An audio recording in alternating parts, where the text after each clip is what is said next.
Yeah, that's me right there on BBC News wearing children's glasses, and this is the story of how I somehow managed to finesse myself into this position using, well, dick jokes. But to make sure you guys fully understand, I'm gonna start from the very beginning.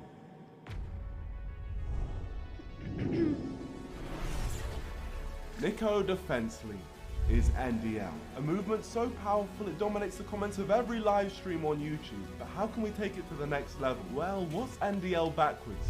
It's LDN, it's London. So an NDL times the London Mayor campaign is written in the stars. See, this has been in the works for ages. Originally, the London Mayor election was set to take place in April 2020. In 2019, I first teased the fact that I was going to run for London Mayor in the background of a random YouTube video. In my merch in 2019, I put NDL 2020 as a nod to the election to come, and you guys have just been walking around promoting my campaign without even realizing. I also teased the slogan for the whole campaign when I pranked the sidemen, and that slogan was "Coming in hot." That's our new slogan, because we very much are coming in hot. London isn't ready. My content was all leading up to the 2020 mayor election until March 13th, 2020, when the election was postponed until 2021 because of the pandemic. Damn. But 362 days later, on March 10th, 2021, we were back in business. See, to run for London Mayor, you need 2 signatures from every London borough. So I asked for help from the NDL on my Instagram, and luckily, you guys assisted me. I then had to hand in the signatures along with a £10,000 deposit to the City Hall, which I'll only get back if I get 5% of the votes. But with this done, I was officially running for London Mayor. All that was left to do was announce it to the public. I'm Niko Omilana, founding father and supreme leader of the Niko Defense League, and I'm running for Mayor of London. As you can see, I'm taking this extremely seriously. Everything up until this moment has been a warm-up, a light jog, a walk in the park, but now we're about to take over the nation's biggest city. There is no greater leader in this country than me, so please, my friends, vote Niko for Mayor of London on May 6th, or your breath stinks. All right, make sure you're registered to vote as well, please. You don't want to miss out on this one. Peace out, pussies. And after this, social media went wild. Everyone was talking about it, and the people were supporting me. It was being covered by YouTubers. Are you voting for Niko? Who isn't? The thing is, though, he actually has a good chance of getting elected. Come on! Niko for mayor? Niko has to be the mayor of London. That would be awesome. Niko is going to be the mayor of London. To full-blown I wish he would have gotten organisations. it. Everything was That would've positive been so funny. until the BBC News broadcast. Well, nominations have now closed, and we can tell you that there's a record number of candidates standing. No less than 20. It's quite a starting lineup. Niko Omilana. They said my name wrong. I can't believe it. It's Niko, not Niko. I don't know how many times I have to say this. I thought they were professional. Every single person on this list had their names pronounced right except for me, which makes me question, why am I different to anyone else? And then I figured it out. I'm the youngest person on this list, which means the BBC don't take young people serious, and to make matters worse, they only seem to be interviewing the big parties, which means they don't want to give the little guy a voice. So BBC, it seems like you've messed with the wrong young little guy, because I'm gonna make you pay.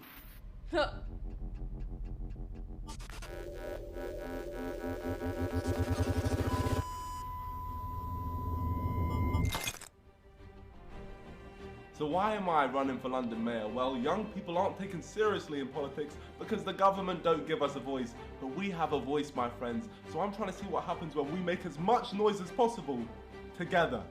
And we're starting with the BBC. On arrival, the police tried stopping us, but they were too weak as we had a message so strong which we needed to put out to Twitter. This tweet was going to apply pressure to the BBC. Hello, BBC. I'm Niko Omilana, and I'm stood here outside your offices, and I'm not leaving until I get an interview. See, I've actually taken all precautions necessary to come into any single one of your studios because I am outraged. Not only are you giving my competition airtime, but also you pronounce my name wrong, which is something I cannot forgive. It's time to give young people a voice, BBC. From one BBC to another, make the right choice and interview me. Niko Omilana, your future London Mayor. The tweet immediately took off. People were tweeting the BBC, trying to get their attention. It was great. But on ground levels, things weren't going so well. From one BBC to So I am my own BBC. I'm just trying to get an interview with the BBC. Well, if you want an interview, the only way you can get one of those is by the website. No members of the public or any visitors are allowed into the building at the moment because there's special provisions in place. This security guard was trying to tell me that what I wanted to do was impossible, so I decided to ignore her and prove her wrong. Surely someone from the BBC was going to see this inspirational sign and come out to speak to me. Just from one BBC to another, help a brother out, man. Excuse me, sir. Can you help out? BBC, excuse me. Are you part of the BBC? Excuse me, my friend. What? What are you doing? I'm trying to get an interview. You have to go through a proper procedure. This is a proper procedure. I'm outside BBC. They all thought that their BBC was bigger than mine, and therefore they just ignored me This like is I was insane. invisible. It wasn't right. I think I'll be here every day. I think I'll be here for a long time. His Oh content my is gosh, so we're never gonna get this entertaining, bro. interview. My hands started shaking in pain. I couldn't carry the board any longer, and I needed to do something about it. Can you hold this board for me for just literally 5 minutes? Let's go, boys. There's more of us now, BBC. Let's go. What do you think, like, in the future you can do something for the... Yeah, no, I can. I see you're taking what I'm saying serious. I can see I'm inspiring you a little bit. I can see that little twinkle in your eye. But my friends, please like the video. 1 like is 1 vote for me. Let's see how many votes we can get. You also get 10 years of good luck, so like the video now and subscribe. Thank you. I was starting to make a connection to the people, and with that, I started to believe that maybe I could get someone's attention from the BBC. Maybe all of this wouldn't be for nothing. I'm trying to speak to the people at BBC to try and get an interview. Can you make that happen? No. Okay, all of this was for nothing. I literally stood outside a building all day for no reason.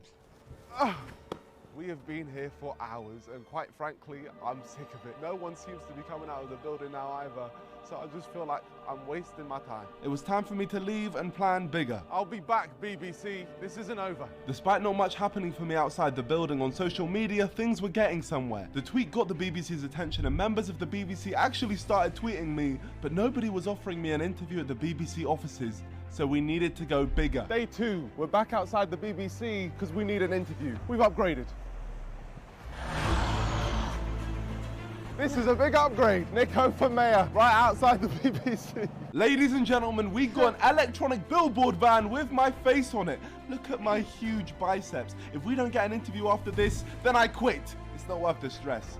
But we did manage to get the security's attention, so the van had to leave. But it carried on driving as it had the important mission of spreading our message across London. Every big site in the city needed to see my campaign.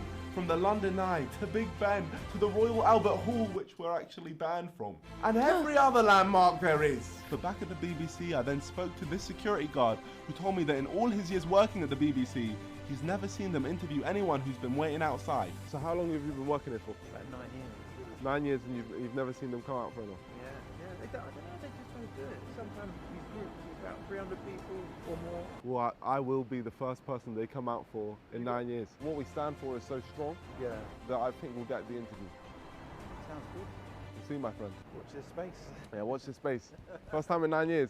Yeah. You might be thinking that this confirms I'm a shambolic fool with a creased shirt who was just wasting his time outside the BBC. And you're probably right, but I was still determined to prove everyone wrong. I was gonna get that interview if it's the last thing I did, so I paced back and forth in hopes that someone would give me an offer I couldn't refuse, but instead, the offer they gave me was far from appetizing. Unfortunately, so far, all we've been offered is a Zoom interview.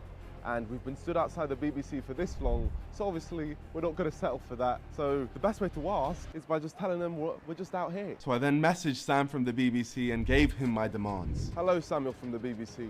Thank you for your offer of a Zoom interview, and a Zoom interview would be all right, but I want to tell you my policies in person. I want to see the spark in your eyes when I say it to you, so it needs to be in person. And with those inspiring words being said, I got a phone call. Hello, Sam from BBC. If we can get a crew here and I get an interview in person, then I'll call off the siege. Okay, I can confirm we can do an in-person interview. I just need to get a crew sorted so we can do it properly. Thank you. We've done W. it. We've done it. Told you I could make it happen. We've done it, BBC. Thank you. I've got an interview. Yeah, it's happened. They just called me up right now. Thank you, security, for doing such an amazing job and not arresting me. I am over the moon, ladies and gentlemen. We have actually managed to get our own interview, not some natural little Zoom interview, an in-person interview with the BBC, and I am over the moon. I'm loving life. I then finally left the BBC as I had an interview to prepare for. Dude. An unironed shirt, a suit jacket, night tech fleece tracksuit bottoms, and most importantly, the children's glasses. All the ingredients for the most serious interview of the century for the most serious man. It's go time, ladies and gentlemen. Ready, yeah? I'm Niko Omilana, independent, supreme leader of the Niko Defence League, and your future London mayor. What's the biggest threat facing Londoners today? The biggest threat to London is our Prime Minister, Boris Johnson.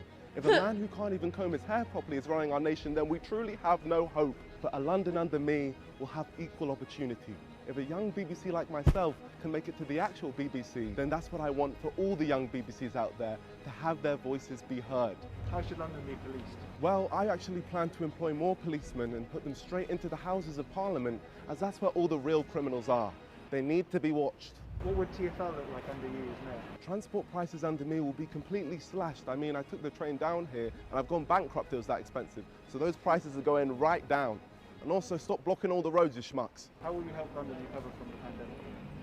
I would do a lot. Can you give us in 25 seconds what your pitch is to be the mayor of London? Should I be London mayor? What a stupid question. Of course I should. The system is broken for young people and I am the only man who can fix it. We aren't taken serious and it makes me sick. I have more knowledge, strength and integrity than any other candidate and more social media followers than all of them combined. The joke men. The people who run this country are unserious, and that's coming from someone wearing children's glasses. But I am taking action now. I have a message to our Prime Minister on behalf of every young person in our nation. Boris Johnson, shush. That's all good, thank you, man. Thank you, BBC. Take care. Appreciate it. My friends, we got the interview. I'm over the moon. We just told the Prime Minister to shush. Oh, man. Shush. I'll do anything for the nation. And that is how you finesse a national TV station into interviewing you. But with that being said, our first point on our manifesto is telling Boris Johnson to shush. If you want to vote for me and haven't registered to vote yet, the deadline is April 19th. How many so votes please did he register get? to vote now. Now. All the links are in the description. How many votes did he get?